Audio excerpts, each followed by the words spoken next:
Hagajing lakai Indian Premier League haprem ke Mumbai Indians Persha eka Rajasthan Royals. Aba pai syakan gajing lakai ke Mumbai Indians kalamat ia ke 6 rem hadin mengalah syak penlim hakmat ke Rajasthan Royals dan riu weekend.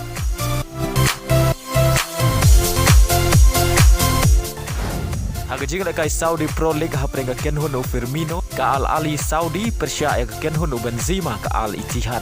Hagan gajing lakai ke Al Ali Saudi kalau kur ke 6 job hadin mengalah bat penlim ke Al Ittihad dari Waylanot.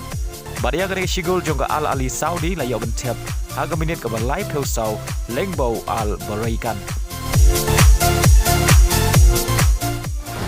Haga jing lakai La Liga peringkat Villarreal Persha ika Atletico Madrid. Aba pai syakra jing lakai ke Atletico Madrid kalala berlim salit ya ke Villarreal da ar la kawai. Baria ke gol penjob jong ke Atletico Madrid la yo bentep haga minit ke beberapa nyau lengbau Sol di gas. Hagajing lakai Serie A peringkat Lexi Persha eka Kenhun Dybala ke Roma.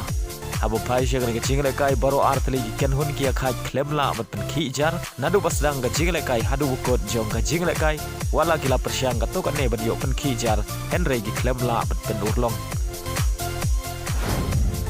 Hagawai pat gajing lakai peringkat Kenhun Martinez ke Inter Milan Persha eka Empoli.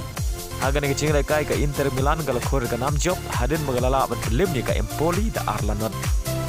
Ya gini gi argol jong ke Inter Milan la yo bentep haga minit ke basan lengbau Marco badi ga gol ke baar la yo bentep haga minit ke beprapuway lengbau Alexis Sanchez. Haga jing lakai Indian Super League hapreng ke Hyderabad Persha eka Kenhun Halen Nongtru ke Mumbai City. Aba pai syakra ke jing lakai ke Mumbai City kalau kur ke 6 job Syabar na laying hadin mengalala berbelim suk ya ke Hyderabad dan Lailanot.